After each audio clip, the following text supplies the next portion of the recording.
ষষ্ঠ দিনের মতো গড়ালো মধ্যপ্রাচ্যে চলমান অস্থিরতা। যুক্তরাষ্ট্র আর ইসরায়েলের যৌথ সামরিক অভিযানে থামছে না মৃত্যুর মিছিল। লেবানন ফিলিস্তিনেও চলছে আগ্রাসন। তবে তেহরানের প্রতিরোধে জ্বলছে মধ্যপ্রাচ্যের দেশগুলো। নতুন করে হামলা হয়েছে কুয়েত, ইরাক ও ইসরায়েলে। এরই মধ্যে ইরানে আগ্রাসন বন্ধের চেষ্টা আরও একবার ব্যর্থ হলো। সিনেটে ভোটাভুটিতে সংখ্যাগরিষ্ঠতা না পাওয়ায় বাতিল হয়েছে হামলা বন্ধের প্রস্তাব। একদিকে মানবতা বিরোধী আগ্রাসন শক্তিধর যুক্তরাষ্ট্র ও ইসরায়েলের, অন্যদিকে একাকী প্রতিরোধে টিকে আছে ইরান। এমন বাস্তবতায় ষষ্ঠ দিনে গড়ালো চলমান সংঘাত। এদিন তেহরান, কোম, পশ্চিম ইরান এবং ইস্পাহান প্রদেশ জুড়ে বিমান হামলা চালিয়েছে ইসরায়েল। তাদের দাবি, বোমার আঘাতে বিধ্বস্ত হয়েছে বিপ্লবী গার্ড কোরের বাসিস বাহিনীর ভবন ও অভ্যন্তরীণ নিরাপত্তা সদর দপ্তর।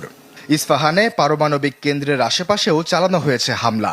তবে আন্তর্জাতিক পরমাণু শক্তি সংস্থা বলছে, কাছের দুটি ভবন বিধ্বস্ত হলেও পরমাণু সংরক্ষিত কোনো স্থাপনার ক্ষতি হয়নি। ডিজাইন, এলিগেন্স, বিউটি, সেরা পণ্য সবার জন্য জেভিকো। লেবাননেও চলছে আগ্রাসন। বৈরুতে বিমানবন্দরের হাইওয়েতে ইসরায়েলি হামলায় মিলেছে হতাহতের খবর। ত্রিপলিতে ফিলিস্তিনি শরণার্থী শিবিরকেও লক্ষ্যবস্তু করেছে জায়নবাদী মার্কিনী জোট। অন্যদিকে আছে প্রতিরোধের খবরও।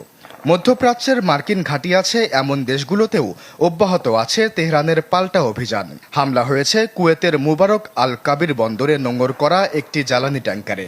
দোহায় মার্কিন দূতাবাস এলাকার আশপাশ থেকে বেসামরিক নাগরিকদের সরে যাবার নির্দেশ দিয়েছে কাতার। তুরস্কের আকাশসীমায় ইরানের একটি ব্যালিস্টিক ক্ষেপণাস্ত্র ভূপাতিত করেছে ন্যাটোর বিমান প্রতিরক্ষা ব্যবস্থা। ভোর রাত থেকে ইসরায়েলেও একের পর এক শোনা যায় সতর্ক সাইরেন।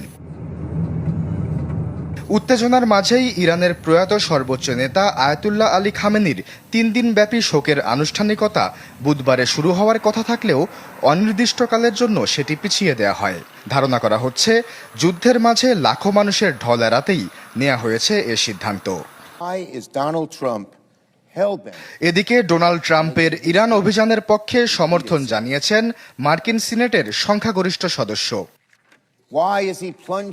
আকাশপথে চলমান যুদ্ধ বন্ধ এবং যে কোনো সামরিক পদক্ষেপের জন্য কংগ্রেসের অনুমোদনে বাধ্যবাধকতা চেয়ে আনা প্রস্তাব আটকে দেওয়ার পক্ষে মত দিয়েছেন তারা। আগ্রাসন থামানোর প্রস্তাবটি বাতিল হয়েছে 53-47 ভোটে। আশ্বাস চৌধুরী, চ্যানেল 24।